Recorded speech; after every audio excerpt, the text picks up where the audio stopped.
Hello all heroes and welcome back to Invincible Guarding the Globe, and today we are going to be first of all touching base on some of the current events in the game, but also talking about a character that I think flies under the radar a lot, which is strangely appropriate in a way as we are going to be talking about Shrinking Rae. So, first and foremost, taking a look at the events here, as of the time of uploading, we'll still have about a day left on this high-risk GDA alert, so you still have about a day to get some more criminal heroes. I've been getting a nice stockpile of them. Hopefully I'll be able to get my Doc Seismic powered up, or maybe Angstrom if I ever get more copies whenever he does get released in the regular recruitment. We do currently have an almost week-long event of extra loot for the Blue Hero XP, which I think everybody can be benefiting from this. I know I, for one, am really needing that XP. I've actually got Green Ghost here past 600, so I'm going to get her up to 619, and then I'm going to consider her basically done for the foreseeable future, and we'll move on to leveling up somebody else. But very happy to have her over that threshold. So yeah, very good loot there. Extra 20% is never a bad thing. I'm about halfway to getting This Is Heavy up to rank 20. I need about 80,000 of the green cards there. I didn't want to go there. I am at 43,000. I'm so close. It is such a grind, but I'm almost there. And then I'll probably start putting it into training gain and downtown destruction here. Additionally, we actually do have a new Cecil's Nightmare called Get Defensive. If I'm not mistaken, this was actually the very first one that was released. So basically, we've gone through them for a few weeks now, for about a month, I think. Now they're kind of rerunning them. So if you had a hard time the first time around, maybe you're a little stronger now. In this particular case, though, once you kind of start getting into it, you're going to see some monster girls. You're going to see an exorbitant amount of freaking green ghosts. Some invincibles as well. So a lot of very bulky heroes in this very specific one. Like especially this one, stage 30. 3 monster girls on that one. Ouch. Big ouch. That one hurts, and it just gets worse as you go. I did need the loot, so I did go ahead and get into it. But every 5, you do have a shot at gems at 1 star and 2 star, and then a dossier and 3 star. And then on every 10, you do have gems at 1 star, a dossier at 2 star, and then a Schools Out access card at 3 star. So some nice loot, and basically a pseudo way to get some free characters as well. As usual, it does go up to 50. And as far as the leaderboards go, you do have to be in top 100 to get a Schools Out card, but as long as you're in at least the top 25%, you do get some gems and a dossier, which is not too bad. I've said it before, but the leaderboards are more so just a little cherry on top. The real loot is from the individual stages, like even stage 1 here. 48,000 hero XP doesn't seem like a lot on paper, but when you start completing these stages one after another, it adds up in a hurry. I know I, for one, really needed it, which is why I actually have Green Ghost up over 600 now. So some nice stuff there. Additionally, kind of a nice little achievement here. I have actually gotten all of the recruit hero achievements done. The last one I had was criminal organizations. So I do have a gold dossier in hand.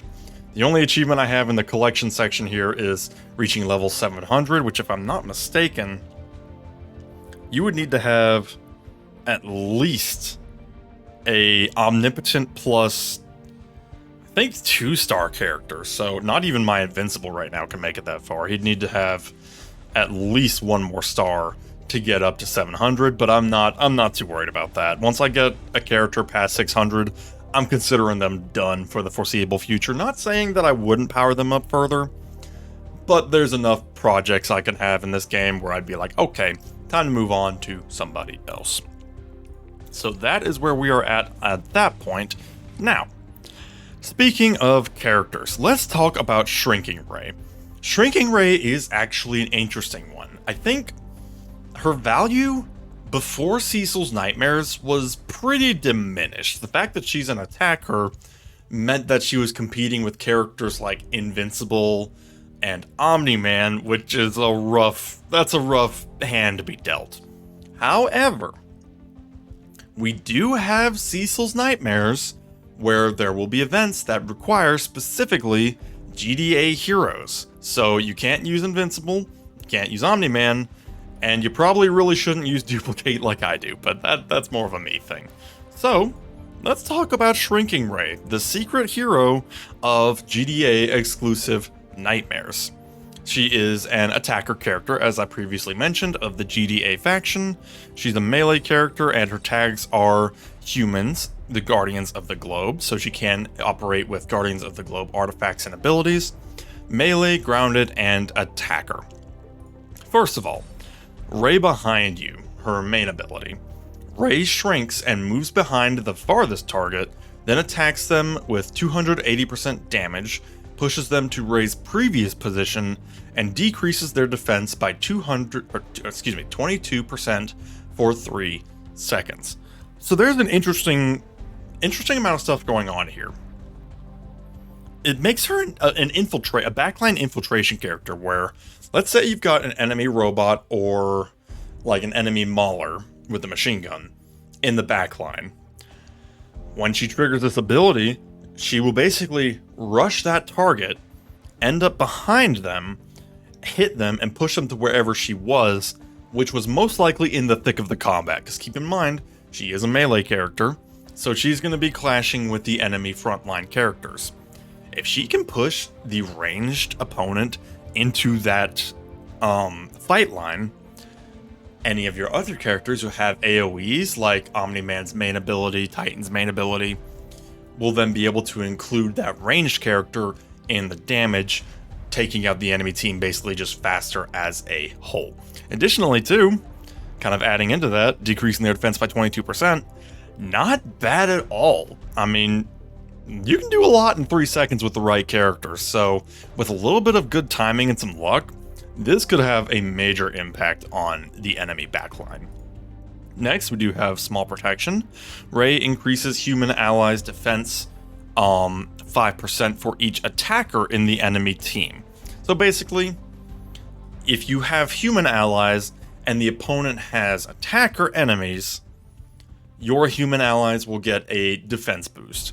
It's a pretty nice defense boost, actually. 5% is actually not too bad, and there are a very fair number of humans. Now, I don't think... Does Monster Girl count as a human?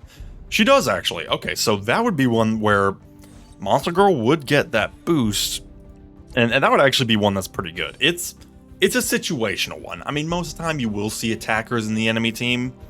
If you don't, you probably don't even need the defense boost. But you do just have to plan your teams out very well, and make sure you are using human allies. If you're using the same characters as her faction, with a few exceptions for the most part, that's going to be pretty easy to meet. It's a modest buff, but a buff nonetheless. Next here, Shrinking Dodge. This is what makes her especially interesting. Rae is immune to stun or silence status effects. In addition, with a cooldown of 8 seconds, when these effects are applied to her, she becomes small and moves next to an available enemy, stunning them for 2 seconds and dealing 125% damage over time for 5 seconds. There's a lot to break down here. First of all, this first sentence, she can't be stunned, which just shuts you down, and she can't be silenced, which means she wouldn't be able to use her abilities. If she was silenced, she doesn't care. She ignores that completely. That on its own is already pretty good. But then, with a pretty quick cooldown of 8 seconds, if somebody does try to stun or silence her, she will basically move next to just some enemy, one of them. It doesn't really specify which. I'm assuming it's pretty much random. And then hit them, stun them for a couple seconds. So instead of her being stunned, she stuns the enemy and then does the 125% damage for 5 seconds. In my experience, this can actually hit pretty hard on a good day. Plus, anything that can get you a good stun is not bad. It's also worth mentioning that when she does become small, she can't be targeted. I mean, she's basically gone just by nature of the fact that she just can't be hit. So it can also be a nice little way to get some aggro off you if she's kind of getting caught in the middle of a scuffle. She turns small, the enemies will lose aggro on her and go to somebody else, and then she's stunning and doing damage. An actually surprisingly useful skill. And then compressed power. After returning to her normal size, so basically after using Rae behind you or after using Shrinking Dodge, Rae receives a 21% crit chance increase for 3 seconds and 20% attack increase for 3 seconds. First, 21% crit chance is massive for this game. That is a lot, especially when you start adding in things like the Reaniman arm artifact and just gear buffs. That is a massive damage increase to consistently get those crits. Plus, on top of that, she just straight up does more damage with a 20% attack increase. It's a small ability, but keeping in mind too, whenever she does grow big, it's usually because she's just been pounding on somebody. So she'll be able to very quickly use this compressed power ability. With these abilities, you might wonder why Shrinking Rae hasn't seen a lot more use. And I think it's mostly because she's competing with the likes of Invincible and Omni-Man. Being an attacker means that she has some stiff competition. You've got Invincible, who not only hits like a truck, but also has invincibility effects. You've got Omni-Man, who is just an actual nuke. And then we recently had the release of Battle Beast, who is a bit of a glass cannon, but a cannon nonetheless. So where Shrinking Rae falters is mostly because she's just got some rough competition. However, like I said, with GDA events that require GDA heroes, or excuse me, nightmare events that require GDA heroes, she goes from tough competition to the only game in town, because there's not a lot of other attackers, especially for the GDA faction. I mean, as far as elites go, you've only got Bulletproof in here as well, and I personally think Bulletproof is alright. He's fine. But then after Bulletproof, I mean, Monster Girl's kind of a mix of an attacker and a defender. But then you've got Duplicate and Rexplode if you really wanted to build them, which I wouldn't personally recommend. Point being, Shrinking Rae becomes stupid important if you want to have a full GDA faction team for Cecil's Nightmares. So that is my opinion and breakdown of Shrinking Rae. Let me know down in the comments below if you've ever used her and how she has worked for you, and we shall see you next time. Have a good one.